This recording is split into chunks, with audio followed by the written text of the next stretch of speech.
ho, ho, ho.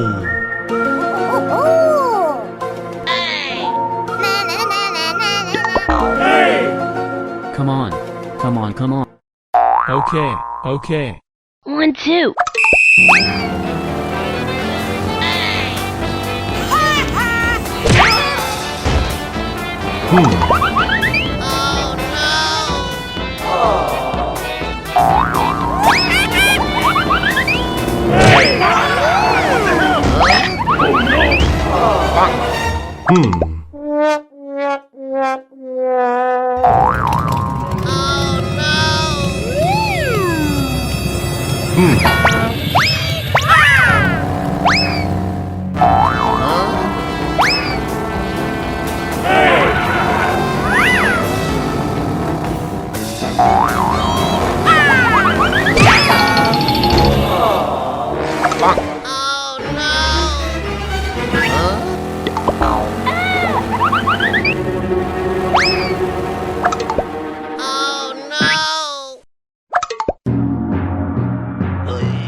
मासूम गधा।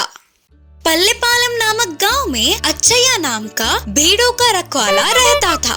उसके पास एक गधा भी था। अच्छैया रोज उन भेड़ों को चराने ले जाता था। उधर उन्हें भरपूर घास चरने को मिलता था। उन भेड़ों के साथ ही गधे को भी ले जाता था।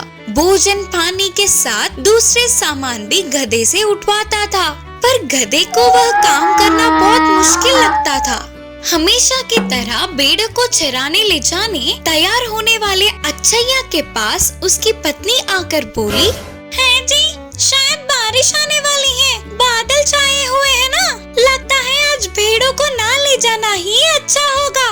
पर पत्नी की बातों को अनसुना करते हुए रोज की तरह ही भेड़ों के साथ गधे को भी पहाड़ी पे ले गया।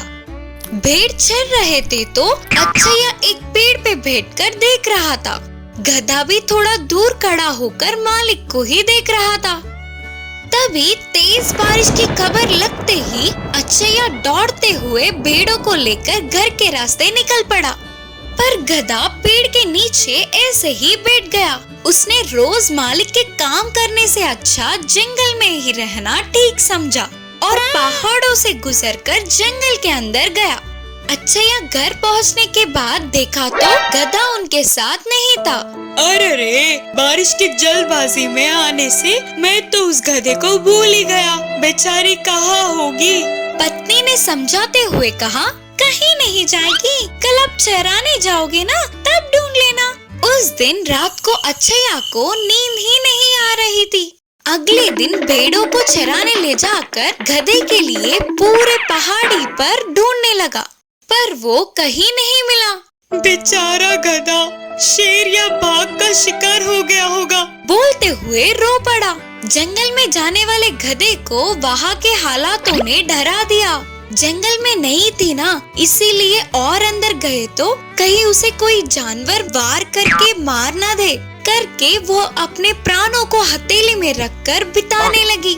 ऐसे डरते हुए जीने से अच्छा वापस मालिक के पास जाना ठीक है सोचकर तुरंत ही जंगल से पहाड़ों की तरफ चलती गई। शाम तक गांव में आने वाले गधे को मालिक का घर याद नहीं था। हर एक दिन मालिक के नए काम करने पर रास्ते को भी याद नहीं रख पाई। तभी अचानक एक घर से, इस गधे को मैं नहीं देख सकता, बोलते हुए बड़ी आवाज आई। अरे मेरे बारे में ही बात कर रहे हैं, मतलब ये मेरे मालिक का ही घर होगा। उसी घर से बाहर आता हुआ रामैया ने उसे देखा। उसके मालिक नहीं है सोचकर दुखी होकर फिर से आगे बढ़ने लगा गधा। थोड़ी दूर चलते ही अरे ओ गधे, कोई काम ना करते हुए ऐसे ही घर पर बैठ के कितने दिन माँ बाप की खाएगा? बोलकर आवाजें सुनाई दी। गधा खुशी से उस घर की तरफ देखते ही आवारा बनकर घूमने वाले उसके बेटे को वीरैया ने गुस्से में बोलता हुआ दिखा। अनसुना करते हुए चला गया गधा। और थोड़े आगे चलने पर गधा कहाँ होगा पता नहीं, बोलकर एक घर से आवाजें सुनाई दिए। अच्छैया की आवाज पहचानने वाला गधा मालिक के पास दौड़ते हुए गया। उसे देखते ही अच्छैया को बहुत खुशी हुई। गधे को प्यार से बिठाकर उसके पसंदीदा भोजन खिलाया। अब गधे ने ठान लिया कि मालिक से कभी भी दूर नहीं जाना चाहिए। भेड़ की लड़ाई और मुर्गी की होशियारी। एक गांव में एक किसान रहता था। उस किसान के पास एक भेड़ और एक मुर्गी थे। उन्हें किसान बहुत ही ध्यान से पालता था। वे अच्छे से खाकर पुष्ट थे। एक दिन और थोड़े भेड़ और मुर्गी के बच्चों को घर ले आया किसान।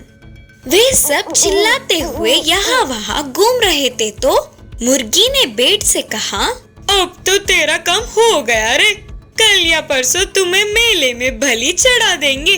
तब भेड़ ने हंसते हुए जवाब दिया कि अरे मेरी पगली, घर में ज्यादा मेहमान के आने पर ही मेरी जरूरत पड़ती है। कल इस घर के दामाद आ रहे हैं। मुझे अभी पता चला। अब से तेरी कुकड़ू को खत्म। तब मुर्गी पूछी, ऐसा क्या? तब भेड़ ने कहा, हाँ रे, फिर 2-3 लोग आएंगे तो तुम्हारे ही काम होगा ना। मेरी जरूरत इतनी जल्दी भी नहीं होती। तब मुर्गी ने भेड़ से कहा, अच्छा तू मुझे बचाने के लिए कोई रास्ता बोलना करके पूछी।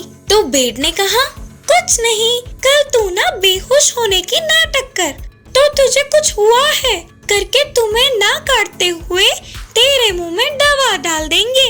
उसके अगले दिन ही किसान के उसे पकड़ते ही चाल के अनुसार ही मुर्गी ने बेहोश होने का नाटक किया। उसे देखते ही किसान, अरे इसे नहीं काटना चाहिए करके सोचकर बाजार जाके एक और मुर्गी को ले आया। यह सब देख मुर्गी, हाँ, मुसीबत टाली करके सोचकर चैन की सांस ली। उस वर्ष खेत के अच्छे से उगने पर दावत रखने का किसान ने सोचा और उस दावत में भेड़ की बलि देकर सबको खाना खिलाने का निर्णय किया। यह बात पर मुर्गी ने ध्यान दिया। तब मुर्गी ने भेड़ के पास जाकर कहा, हमारा किसान दावत रखने की सोच रहा है। अब से तेरी चिकचिक नहीं होगी। हर रोज चिल्ला चिल्ला कर मुझे परेशान ही कर रहा है। तब भेड़ ने कहा, फिक्र मत कर, तेरी आवाज भी कम होगी। एक ही बार में मेरी लड़ाई और तेरी होशियारी दोनों ही खत्म होंगे। दावत के लिए किसान मुहूर्त निकालकर दोनों को मेहमानों के साथ ले जा रहा था। भेड़ के गले में माला डालकर तिलक लगाया और रस्सी बांधकर ले जा रहा था। उनमें से एक ने मुर्गी को अच्छे से अपनी पीठ पर बिठाकर ले जा रहा था। बेचारे, वे दोनों ही परेशान होकर हमारा काम खत्म करके सोचते हुए दुखी हो रहे थे। इतने में ही मुर्गी के दिमाग में एक अच्छी चाल आई और उसने भेड़ से धीरे से कहा कि मैं मौका देख के मुझे पकड़ने वाले पर अपनी चोंच से जोर से घायल करूंगा और उस गांव से वो मुझे छोड़ देगा। तब तुरंत तुझे ले जाने वाले पर चढ़ के फिर से अपनी चोंच से हमला करूंगा। उसके गांव से तेरा भी लस्सी वो छोड़ देगा। तो तुम बिना देर किए जल्दी से भागो और मैं तुरंत उड़कर तेरे ऊपर बैठूंगी। और मौका देख के अचानक जोर से मुर्गी ने हमला किया। उस गांव से चिल्लाकर इसने उसे छोड़ दिया। तुरंत बिना देर किए भेड़ को ले जाने वाले के पीठ पे भी जोर से हमला किया और उसने भी चिल्लाते हुए रस्सी को छोड़ दी और तुरंत मुर्गी भेड़ के ऊपर चढ़कर बैठ गई। वे दोनों दोनों कहीं दूर जाके अपने प्राणों को बचाकर बहुत ही खुशी खुशी से रहने लगे।